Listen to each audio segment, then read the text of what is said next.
Amy from Chessmates, and today we're doing a lesson on a king and pawn endgame. So sometimes kids will get to the end of the game and they've only got their king and their pawn left, not very much. And what we do here is our king and our pawn, they're going to work as a team to get a promotion. So, and then when you promote, you'll go for something like a queen, and you can do your king and queen checkmate after that. But for our king and pawn endgame, the way they're going to work is basically this king always has to protect the pawn. And then it gets a little tricky when it gets to the other side. We'll talk about that in a minute. But at the moment we can see if it was red's turn, they would be allowed to step one step forward at the moment, because the king is not attacking him in that square, so that's a safe move to make. And then maybe the king would be like, oh, I don't want you promoting. So they're going to step in the way, they're going to block. And then we have some, well, we've only got one option, we've got to protect our pawn. So a lot of these moves are step your king forward or to the side to protect your pawn. This king now, he is forced to step back, because if he was to step to either side, that would be a check. And if he was to step down, he would be next to the other king. And we're not allowed to go next to the other king, so that's an illegal move. So he has to step forward now, or backwards, sorry. So we've got some options here. Do we move our pawn forward? It might get it closer to the other side, but at the moment if you do that, he's got nobody. The pawn gets captured. It's a stalemate. So we don't want a stalemate. So if you can't safely move your pawn forward, meaning it doesn't have a buddy or it's a completely safe square, we have to move our king. So our king, he's not going to step away, because that's going to waste time. It's going to leave our pawn unprotected. We're going to step to the side. All right, so we're bringing our king up. So he's not just to the side, but up as well. Now this king, he's not allowed to step down anymore, because kings and kings can't be next to each other. So that's awesome. It's giving this pawn a chance to move forward. So this king, he might step into opposition. And now we can bring our pawn forward. So even though it's still going next to the other king, now it's got a buddy. So here, pawn has stepped forward. Actually gets to say check in this situation. And then the king can step in front of it, try and be annoying, gonna block it. So pawn can't move forward anymore. We have to move our king. A king can't go forward as much as he would love to, because that's an illegal move. We don't want him to move away, because then we'd lose our pawn. So we're going to step him behind.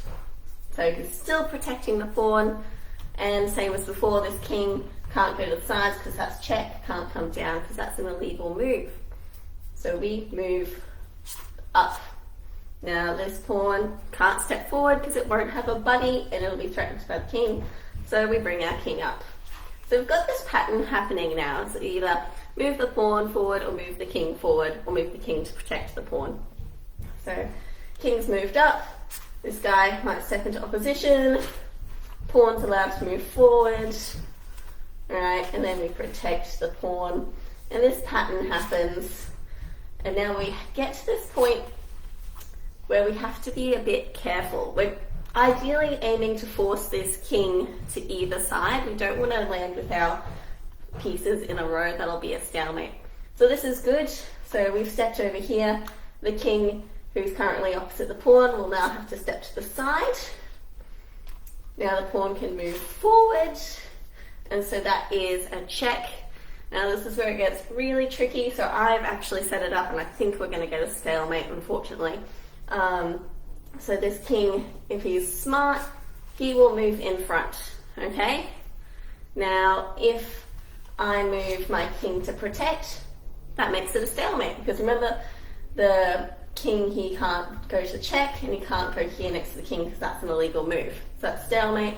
And if our king decided to move away, which is his only other real option, we capture our pawn. So question is, when we get to a situation, so we were here, no, we were here. So when we get back to this position here, we've really got to think, Our king, the opposition king is on the back row. How do we stop him from like forcing a stalemate? Okay, so we know if we do this, he's going to step in front, that's a stalemate. So maybe we bide some time and we step our king back again. This guy goes over here. So now they're in a line, but there's still that gap there. We can bring our king forward. Oh, and then we get a little stuck. There's this little pattern that keeps emerging. So maybe we step away. And then our king might step to attack. And we come down. So you can see how it's really tricky, really finicky. We're doing our best. He's going to go forward, we're going to go forward. Fantastic. They're now in opposition. And let's, just for the sake of it, say he's moving away. Fantastic, check.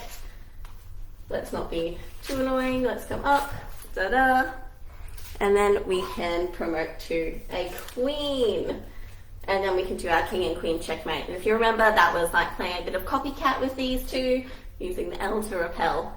Now, as you can see, I might have struggled a little bit trying to figure out the best way to force the black king out of forcing a stalemate. So that's something I have to practice, and it's actually a really good challenge for you. How do you force that black king not to create a stalemate? Or it could be whatever color king you're playing.